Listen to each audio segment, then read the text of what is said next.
Mary didn't grow up with big dreams because life didn't give her space for that. When you come from a house where rain enters before visitors, you learn early that dreaming too loud can be dangerous. She grew up in a small town where everybody knew everybody, and poverty knew them best. Her father died when she was in SS2. Her mother started selling cooked rice by the roadside. Mary learned how to read while stirring stew. She learned how to calculate change faster than she learned algebra. School was not something they planned, it was something she fought for, every term, every fee, every exam. There were days she walked to school with hunger knocking inside her stomach like it was late for an appointment. Days she almost quit. Days she cried quietly so her younger siblings wouldn't hear. But somehow, stubbornly, she finished secondary school. University was worse. She gained admission into a federal institution, and people congratulated her like the battle was over. That was when the real fight started. She washed clothes for classmates. Typed assignments for money. Ate once a day when things were bad. She stayed back after lectures to use free electricity. And when she finally wore that graduation gown, it didn't feel dramatic.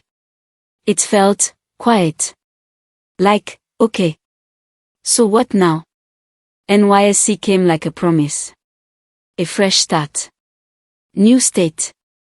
New life. When her posting letter said Sokoto State, she stared at it for a long time. She had never been that far north. She didn't know anyone there. All she knew was that it was hot, conservative, and far from everything familiar. But she told herself, Mary, this is it. This is where your life turns. She packed her small box. 2 jeans. 3 tops. 1 worn-out sneaker. Her NYSC kits looked too big on her body, like they belonged to someone with more confidence. When she boarded the bus heading north, she didn't look back. Because sometimes, looking back can weaken your legs. Orientation camp was an experience. Dust everywhere. Heat that felt personal. Food that tested faith. But Mary adjusted. She always did. She made friends. Laughed small laughs. Queued. Marched. Wore white. For the first time in a long time, she felt like maybe, just maybe, life was about to soften. Then posting came. She was sent to a village she had never heard of. Not Sokoto town. Not even close. A place the driver hesitated before stopping. This is where you're dropping, he said, like he wasn't fully convinced. The village didn't look scary at first. Trees. Red soil. Quiet. Too quiet. The kind of quiet that makes your footsteps sound disrespectful. Children stared at her like she was a moving television. Adults watched without waving. She asked for the NYSC lodge. People pointed. Nobody explained. The lodge was an old building with peeling paint and doors that argued before opening. Inside, there were other female corps members. All of them tired. All of them quiet in that way people get when they're not sure what to say. That first night, as they sat on mattresses and shared stories, Mary noticed something odd. Every single girl there talked about leaving. I redeploy. I'm posting out. My uncle is working on it. Nobody talked about staying. She laughed it off at first. NYSC complaining is normal. But days turned into weeks, and something didn't sit right. Girls who talked about leaving didn't leave. One would say, I'm traveling tomorrow, then tomorrow would come and she'd still be there, quieter than before. One girl, Halima, packed her bags one evening. Full confidence. Even joked about buying suya on her way out. That night, she didn't sleep in the lodge. In the morning, she walked back in. Same clothes. Same bags. But different eyes. Mary asked, Halima, what happened? Halima smiled. A tight smile that didn't reach anywhere useful. I came back, she said. That's all. That's all. After that, Halima stopped talking about leaving. Stopped talking much at all. Mary started paying attention. The village had rules nobody wrote down but everybody obeyed. Don't go out at night. Don't follow strangers into the forest. Don't ask too many questions. And one strange unspoken rule, female corps members don't complete service here and leave the same way they came. Mary heard it first as a joke from a local woman selling vegetables. Once you enter this village as NYSC girl, you will change, the woman said, laughing. How? Mary asked. The woman's laughter paused for half a second too long. You will see. That night, Mary couldn't sleep.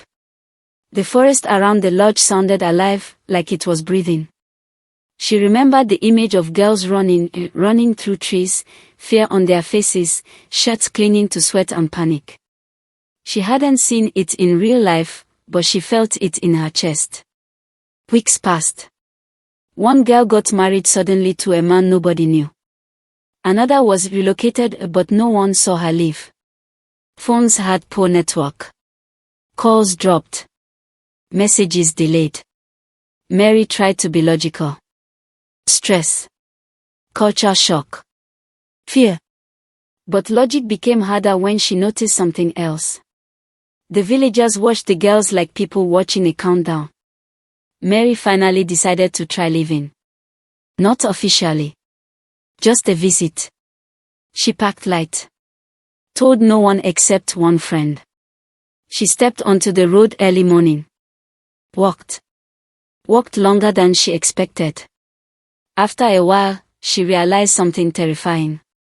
The road was looping. Same tree. Same broken sign. Same rock shaped like a goat's head. Her heart started racing. She ran. And that's when she heard footsteps behind her. Not chasing. Matching her pace. She turned. Nothing. She ran harder.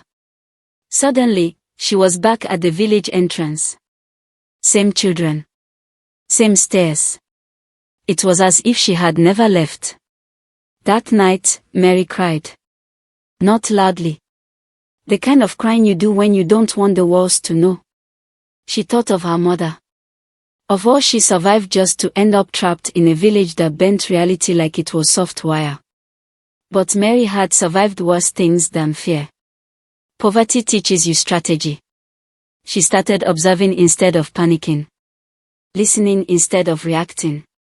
She noticed the pattern. The village didn't harm the girls. It claimed them. Slowly. Through confusion. Through emotional exhaustion. Through giving them reasons to stay. The girls who stopped fighting, stayed. The ones who kept insisting on leaving, broke. Mary realized something painful and empowering at the same time. The village fed on surrender. So she did the opposite. She stopped talking about leaving. Stopped packing bags. She blended in. Smiled. Taught at her PPA. Greeted elders. Respected customs. Acted, settled. Inside, she stayed sharp.